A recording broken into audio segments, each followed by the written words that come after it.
Hello and welcome to this video on treating used wire to make it useful once more. We have previously shown you how wire hardens as you work it.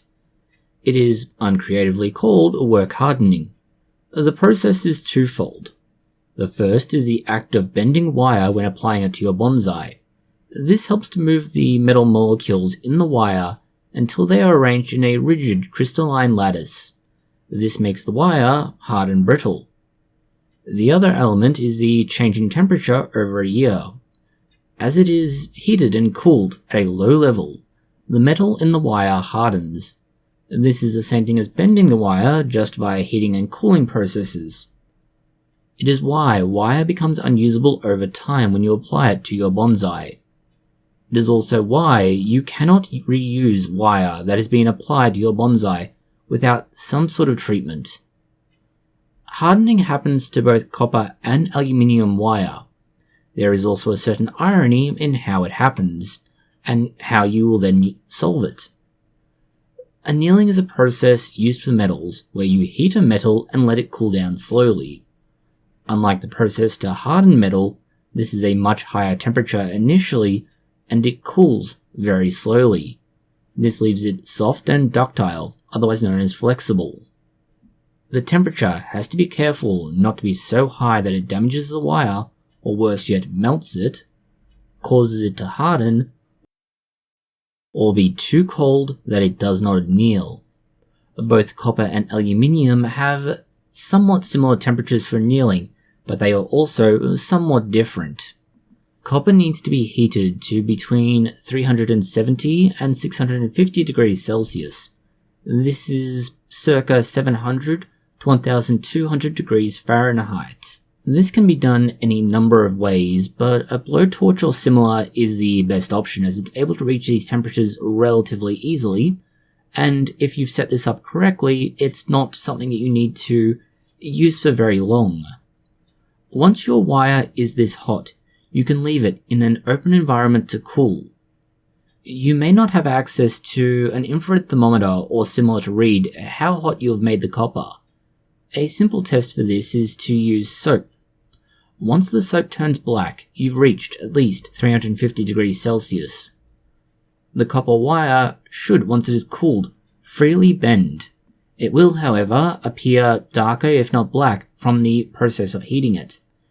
A soak in a mild acid like vinegar will remove the black soot marks and leave it a shiny brown to golden copper color once you wash that off. Aluminium is slightly different, and it has to be done much more carefully. It will melt very close to its annealing temperature, so caution is warranted. The first thing you want to do is mark at regular intervals throughout the length of your aluminium wire with a texter. From here, you start to heat it up. You don't want to heat it up incredibly fast, but you don't want to do it very slow either. It needs to be steadily done. You want to constantly move heat over the entire length of the aluminium wire so that no one section gets excessively hot. This even heat is very important, remembering that you have that very close point between melting temperature and annealing temperature. You'll want to reach somewhere between 340 to 410 degrees Celsius.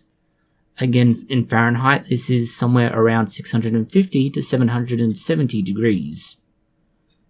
Once you start getting near to the 340 degree mark, you'll see that the texture marks you've put on there begin changing color and then begin to disappear. It's once they disappear that you notice that you should be at the right temperature. Hold this temperature for a time, possibly up to 15 minutes for thicker gauges, but certainly less time for smaller gauges. This will then need to be cooled slowly. This can be achieved by leaving it again in the open air. By the end of the next day, the wire should have completely cooled back to normal temperature, and you can begin using it. These two processes are how you can recycle and reuse bonsai wire. Copper and aluminium both need slightly different handling.